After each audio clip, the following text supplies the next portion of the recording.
ચાલો હવે જોઈએ ઉદાહરણ 6.13. પ્રાથમિક સિદ્ધાંતોના આધારે સમીકરણ ઓમેગા બરાબર ઓમેગા 0 વત્તા આલ્ફા ટી મેળવો. હવે આપણે જાણીએ છીએ કે કોણીય પ્રવેગ એટલે કોણીય વેગના ફેરફારનો સમય દર, એટલે કે ડી ઓમેગા બાય ડીટી બરાબર આલ્ફા. તો આને આપણે લખી શકીએ કે આલ્ફા ઇન્ટુ ડીટી બરાબર ડી ઓમેગા.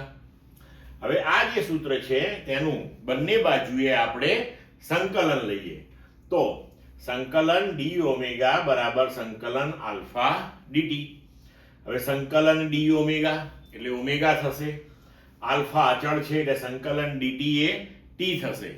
હવે અહીં આપણે એક સંકલન અચળાંક મૂકવો પડશે, બરાબર, સી.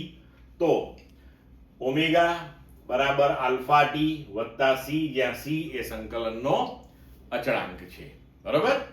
હવે આપણે આ અચળાંક શોધીએ તો ટી બરાબર 0 સમયે ઓમેગા એટલે કે કોણીય વેગ એ ઓમેગા 0 છે. તો ટી બરાબર 0 સમયે ઓમેગા બરાબર ઓમેગા 0 છે. એનો મતલબ એ થયો કે આ સમીકરણમાં જો ટી બરાબર 0 મૂકીએ તો ઓમેગા બરાબર આપણે અહીંયા ઓમેગા 0 મૂકીએ તો સી બરાબર ઓમેગા 0 થશે. હવે આ મૂલ્યને સી ની જગ્યાએ ગોઠવી દઈએ આપણે તો સમીકરણ આપણું તૈયાર થઈ ગયું ઓમેગા બરાબર આલ્ફા ટી વત્તા ઓમેગા 0, જે આપણું માંગેલું સમીકરણ છે. ક્લિયર મિત્રો?